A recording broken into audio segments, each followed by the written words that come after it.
మొన్ననే గౌరవ ముఖ్యమంత్రి చంద్రబాబు నాయుడు గారు అసెంబ్లీలో తిరుమల లడ్డూపై కానీ హిందూ మనోభావాలు దెబ్బతినే విధంగా గత వైఎస్ఆర్సీపీ చేసిన తప్పుల గురించి సవివరంగా గంట సేపు మాట్లాడారు. ఆయన రామతీర్థంలో తల నరకడం మొదలు పెట్టుకుని 7 కొండలు కాదు 2 కొండలు అంటూ సిట్ రిపోర్టు ప్రకారం తిరుపతిలో లడ్డూలో జరిగిన అడల్ట్రేషన్ గురించి గాని తర్వాత బ్రిటిష్ వాళ్ళు కూడా తిరుపతి జోలికి వెళ్ళలేదు. అయినా వైఎస్ఆర్సీపీ ప్రభుత్వం వెళ్ళింది. 60 లక్షల లడ్డూలు 234 కోట్లు, 60 లక్షల లీటర్ల నెయ్యి 234 కోట్లు క్యాష్, అదే విధంగా 20 కోట్ల లడ్డూల్లో అవినీతి జరిగింది. చిన్నప్పన్న అకౌంట్ లో కోట్ల రూపాయలు ఎలా వచ్చాయి? అన్య మత ప్రచారం చేసి తిరుపతి టిక్కెట్ల వెనకాల క్రైస్తవ ప్రచారం జరగలేదా? అదే విధంగా లేని పింక్ డైమండ్ ని సృష్టించలేదా?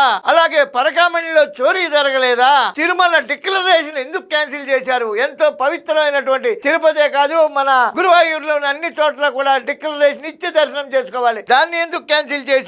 అలాగే అంతర్వేది రథం తర్వాత బిట్రగుంట విజయవాడ వెండి సింహాసనాలు 1, 2 క్రిస్టియన్ అయినటువంటి ఒక రోసయ్యని ఉన్నత పదవిలో నియమించారు. Padmavati VC Christian. వెంకటేశ్వర యూనివర్సిటీలో దేవ సహాయం అనేటువంటి అధికారి నియమిస్తే వెంకటేశ్వర స్వామి ఫోటోలే తీసేశాడు. ఆయన ఎన్ని తప్పులు! 1, 2 ఎక్కడ ఆగలేదా? మీకెవరు శిశుపాలుడు మీకు ఆదర్శమా? శిశుపాలుడిని ఆదర్శంగా తీసుకున్నారా, లేదా శిశుపాలుని బీటౌట్ చేయాలని ప్రయత్నిస్తున్నారా? ఒక భీష్మాచార్యుడు, ఒక ద్రోణాచార్యుడు, ఒక ధర్మరాజు ఆదర్శంగా తీసుకుని చంద్రబాబు నాయుడు గారు ఉంటే మీకు శిశుపాలుడు ఆదర్శమా? భవిష్యత్తు ప్రజలు నిర్ణయిస్తారు. గుర్తుపెట్టుకోండి, చేసిన ప్రతి తప్పుకి వడ్డీతో సహితంగా వసూలు చేస్తాడు వడ్డీ కాసుల వాడు.